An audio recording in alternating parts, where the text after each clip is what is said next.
How to change your key fob battery. Presented by Keyless Entry Remote Incorporated. Step 1. Grab your tool. You can use anything this size.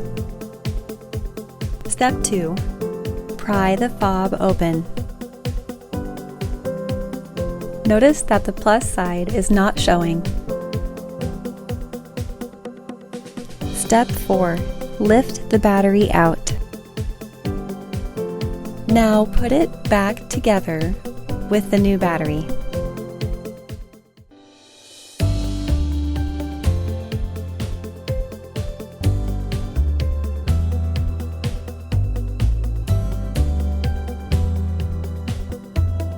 If you found this video helpful, please like and subscribe. That way, next time you need a new key fob, you'll know where to go. Keyless Entry Remote Incorporated, we're here for you.